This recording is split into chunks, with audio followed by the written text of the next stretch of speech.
The class of 2016 will be the greatest track and field class in history. Sprints, hurdle, distance, jumpers. Has the potential to be better than 2001. So much untapped potential. Noah Lyles, Vashti Cunningham, Bryce Hopper, Drew Hunter, Grant Holloway, Anna Cockrell, Michael Norman. Whether it's men, whether it's women, These people are trying to rewrite record books.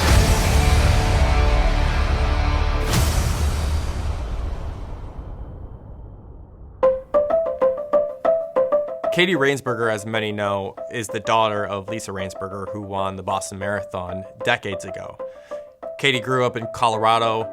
She had several siblings, and she grew up being a soccer player first and foremost in her life.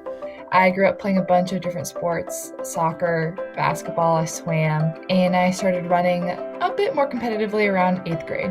From an early age, people believed that Katie would one day follow her mother into running. It could be negative or motivating, and I took it more motivating in the sense that I had so much respect for my mom growing up because I got to travel to all these fun races with her. We got to go to Boston or Honolulu or Chicago, and I saw all the way that these people looked at my mom, and I was like, wow, she was really cool. Now, Katie was always a great runner, even when she wasn't focusing primarily in cross country or track. But when she finally said, I'm going to do this exclusively, she went to another level. I even went to a different high school so that I could run and play soccer. Then at the end of my sophomore year, I went to Brooks PR and I ran 4:40 in the mile.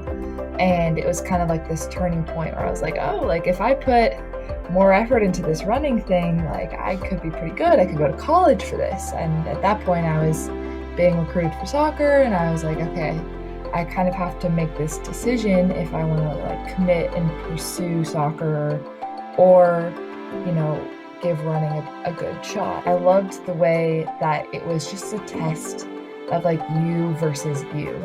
I really liked that aspect of it. I kind of decided throughout my senior year, that this is what I wanted to do. And I'm going to give everything I have to this. Katie in high school actually qualified for 4 international teams at a young age, wore USA across her chest in multiple competitions. You can't discount that. Katie had the experience at that age, and it only proves to be invaluable as she matured. My junior year, I got to go with Lauren Gregory, and we had a blast, and it was such an honor to wear the U.S. uniform, to travel. The first time I had traveled really to compete, and that in itself was an amazing experience, and it kind of opened my eyes to all the possibilities that running could provide. I remember trying to feed these ducks on the course afterwards with all of the rest of the Team USA people, and I just remember I think I laughed for a solid 30 minutes straight. And I think for me, it's always been the fun moments with my teammates or my friends that have really stuck the most. So being able to form those connections and those friendships was probably the thing that I remember the most. Katie was an All-American at Nike Cross Nationals all 4 seasons of her high school career, but in her final one in 2015, she won Nike Cross Nationals. She ran the fastest time on the course up until that point ever, and really signified her ascendance in the pecking order of girls distance running.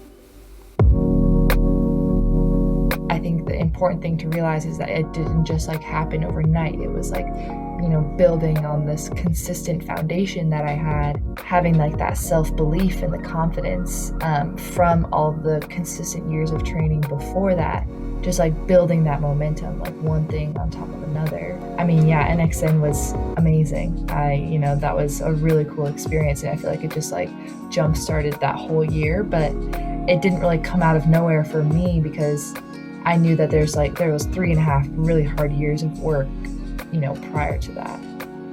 At the time you were a junior and senior, it was a really, modern time for girls track and field because Mary Kane had turned pro, Alexa Ephraimson had turned pro. Did you ever consider that? Or what were your feelings around how track was changing for young athletes at that point? I really respect both of those athletes as well as Drew Hunter. who also went pro around the same time.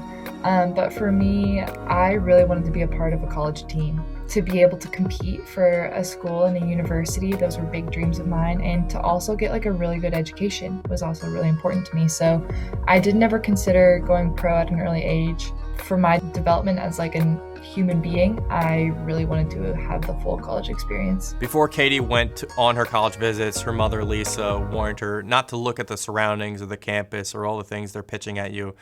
She told her daughter to remember, what mattered, and that was coaching.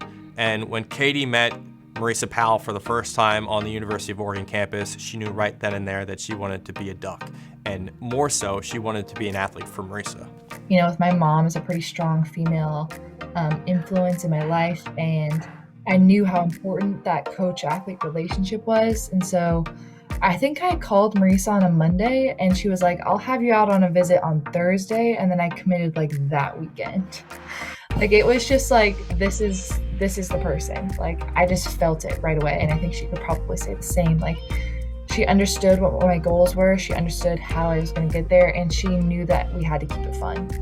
Just from the start, I could just tell that this is where I needed to be. And it wasn't so much the place, but that relationship with her. Katie's career as a Duck started off incredibly well. She ran at the NCAA championships as a freshman and had her highest placement ever, finishing 4th overall in that race. That would be the beginning of a career that would see Katie capture a handful of All-American placements in both cross-country and indoor and outdoor track and field. So that fall, we didn't win a single race as a team before we got to nationals, and I didn't win a single race before we got to NCAAs. I was 13th at the region 10 days before. Like, that is just like the epitome of like putting your head down and like having full self-belief in your teammates and you that you can just get the job done. And so I went into this race like, I was like, I have no expectations. I'm just gonna run as hard as we can. And at 4K, like, I have this vivid memory of Marisa just like hopping over the, like, just like being really dramatic and like yelling at Allie Cash and I, who were running together, and we're probably in the top 20 and at the back of the first pack. And she goes, the girls are running great behind you. Don't do anything stupid. And I like picked my head up and I just took off. I started picking people off, and like I could tell Allie Cash was doing the same thing. And like I had no idea what place I was in. I was just like running as hard as I could for my team, trying to pass people, competing, no expectations. And it was just like a beautiful culmination of just like a really fun freshman year. And there was no like external pressure put on by my coaches or anyone else. It was just a really good way to start it off. Yeah. I'd like to say that it's always a little nicer to come in under the radar. That way you can just focus on what you need to do. But this year has just been great in the sense that we really, had a good season, and I feel a little bit more mature this year. Like, I kind of know what to expect. Katie's career was going fantastically at the University of Oregon, but as sometimes happens, coaches move on to different positions, and that's what happened with Marisa Powell and her husband Andy. They took a job at the University of Washington. Rather than stay put at Oregon and finish out her career, Katie actually continued that path with Marisa, transferred to Washington, and finished out her career. Earlier that year, I had gotten hurt. It was my first injury. It's pretty serious. I was out probably from November to mid-March, and every day she checked in with me. And it wasn't like, hey, what was your cross training today? It was like, hey, how are you doing? How are you? What can I do to help you? It's not an easy thing to go through. And so for someone to care about you, especially your coach, as just like a human being, it meant a lot. The thing that comes through the most with you is how loyal you are to people. I mean, would you say you're a very loyal person? Yeah, I would say it takes a bit to gain my loyalty, but then once it's there, it's ride or die. When COVID hit in 2020 of last year, Katie was readying for the NCAA Indoor Championships with most of her teammates. She was looking forward to becoming yet another All-American in multiple events. But in the ensuing time after that shut down the world, Katie had to practice, had to develop, had to figure herself out on a smaller scale, and developed on her own. Like, I've learned a different lesson probably in every race I've run in. I always learn more in the races that I didn't compete to my full potential, because you don't really learn that much when things go perfectly right.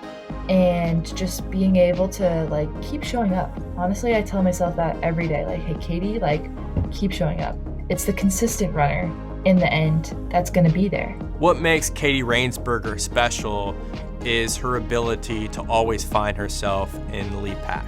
She might not win every race she gets in, but she sure is going to get very close. One thing they say about me when my time with running is done is like, she was always there. Like, she was consistently there.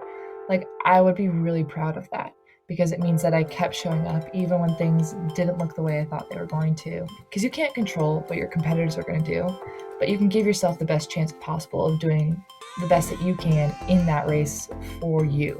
Katie Rainsberger's career is not over at Washington just yet. She has another semester yet, and she's looking forward to graduation. Her mother, Lisa, knows her future is in distance running, and one day she will become a professional distance runner. I mean, if you ask any athlete like what they want out of their career, I mean, it's like, I want to go to the Olympics. I want to go to, win. I want to win championship games. I want to compete with the very best of them. But those are all very outcome oriented, aren't they? They're all very like, run this time, get this place. And I think for me personally, that's kind of where I start to run into trouble, is when I like place all these like big expectations on myself, or these outcome oriented goals. For me, like, I just want to stay really present and enjoy what I'm doing right now, and just like love the day to day, like, the grind, as they say, and just like get the most out of myself every day. And if I'm getting the most out of myself, like, I think I can do some pretty special things. So if I'm focusing on my attitude and my effort and giving myself the best shot of being there. So I guess my goal for, the next few years is to have this growth mindset where, like, how can I get the most out of myself? How can I put myself in the best position possible to do well? And to not care about, not compare myself to what other people are doing, to focus on what I need to do to be the best version of myself, and then keep reminding me of these things, because it's easy to lose sight of them, when there's a big championship race on the line. All right, wait, one last question. Yeah. Would you ever consider going up in distance? I know you said you're more of a miler, an 800, all this stuff, but marathon, potentially down the road, what are your thoughts? No, the marathon, probably not. I would probably maybe do a 10K. I would consider doing a 10K, but I'm also really liking the steeple right now. I did one about a month ago, and I really enjoyed it. I'm doing one in a week or two. And so I could see myself pursuing that as well.